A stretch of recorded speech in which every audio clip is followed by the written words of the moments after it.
Mua më vjen mirë që ju më jepni shansin këtu që të tregojmë të tregojmë të vërtetën për disa mite që krijohen në Shqipëri. Fakti, për shembull, më ngacmoi fakti që thatë e ka mirë me shtëpinë e bardhë. Unë nuk e shikoj këtë. Ku e ka mirë me shtëpinë e bardhë? Projekti Zvërnecit është një projekt. Çfarë lidhje ka Zvërneci me shtëpinë e bardhë? Po pak në zoti Rama në gjithë deklaratat e tij publike ka bërë shumë të qartë lidhje. Jo, ku ka thënë shtëpi e bardhë që ne kemi lidhjen me Zvërnecin. Zoti Rama mund të thotë shumë gjëra, zoti Rama në shtëpinë e bardhë, ai ka thënë me zotin Kushner dhe Ivanka Trump, që natyrisht është vajza dhe dhëndri i presidentit amerikan. Po, dhe që ka kompaninë. Si e mendojmë shtëpinë e bardhë? E mendojmë si Bashkia e Tiranës apo si Kryeministria në drejtimin e Ramës? Përpjekjet lobuese të zotit Rama nuk kanë munguar. Përpjekjet lobuese nuk kanë munguar pa diskutim.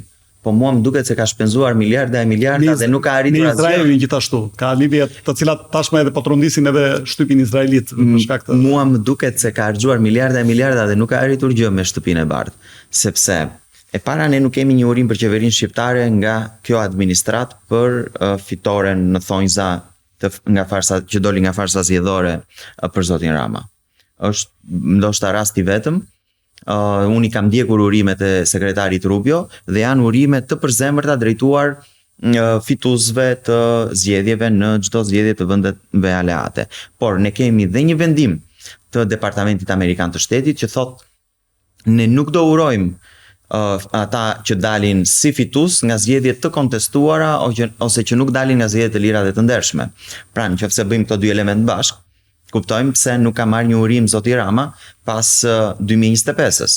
Nga ana tjetër kemi një insistim të vazhdueshëm të ambasadës amerikane, të zonjës Van Horn, të dërguarës me punë në çdo takim me përfaqësues qeveritar, edhe me ministrin e arsimit gjeti një mënyrë për të futur temën e karteleve të drogës. Ta duhet futur në kurrikulat arsimore kjo gjë. Ka një insistim të jashtëzakonshëm për luftë kundër korrupsionit, krimit të organizuar dhe karteleve, sepse është bërë një shqetësim për vendet anëtare të NATO-s, për Shtetet e Bashkuara të Amerikës, po dhe vendet e Bashkimit Evropian, problemi i karteleve të drogës që kalojnë në Shqipëri dhe më pas përhapen, shpërndahen në vendet e Bashkimit Evropian, në Mbretërinë e Bashkuar, në Amerikë Latine apo në brigjet e Amerikës Veriore. Është një shqetësim serioz. Dhe në raportet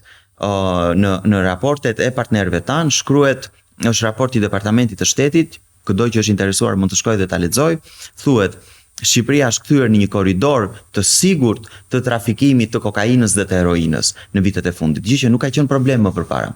Më pas kemi problemet se ndoshta ndërkombëtarët e mbyllin një sy dhe te korrupsioni, edhe pse fakti që ne kemi rënë 11 vende në një vit në Transparency International nuk po i mbyllin më syt sepse përmendin në çdo raport, por te korrupsioni ndoshta ose te problemet e brendshme edhe mund të mbyllin syt.